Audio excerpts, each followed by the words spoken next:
I've been a generalist for my entire practice because I've been in locations that required that. Been solo at one point, and so you're taking all comers and you're treating all their different conditions.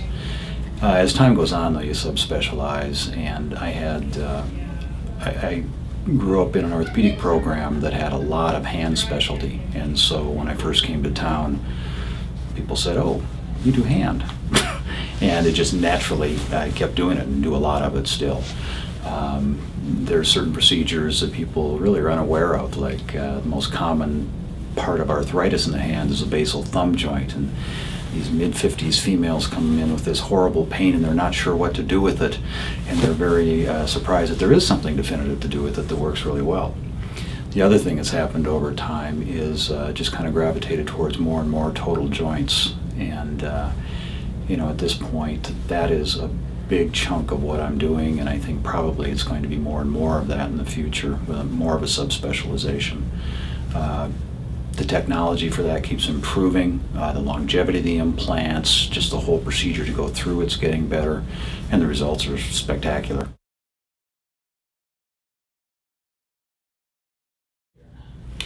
It's about 400 to 500 is probably a pretty average number of surgical procedures a year. It's going to be 150, 200 of those at least are total knees. And if you add that all up, it's something like 10 or 12,000 in the career so far.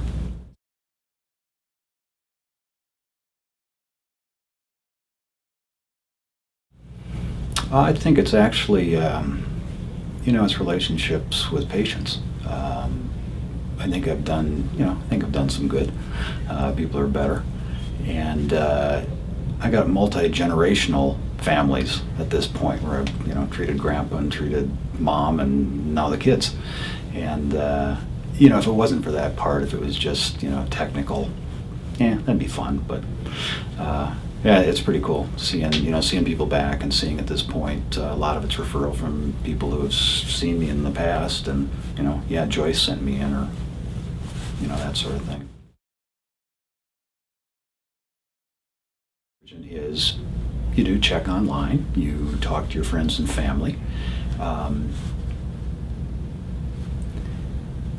You also, most importantly, need to go in for a visit and see who you're talking about. If you get there and the guy doesn't listen to you and really no explanation, you might be looking elsewhere. You want somebody who's going to listen to what's going on, really get an idea of who you are, what the problem is, and maybe we got to do some diagnostic testing to arrive at exactly what the condition is, and then explain what the condition is. Look at the anatomy. It makes sense. And then it's a question of what are the options, and there are always surgical options, there's non-surgical options. Within both of those categories, there's usually some different things you can do.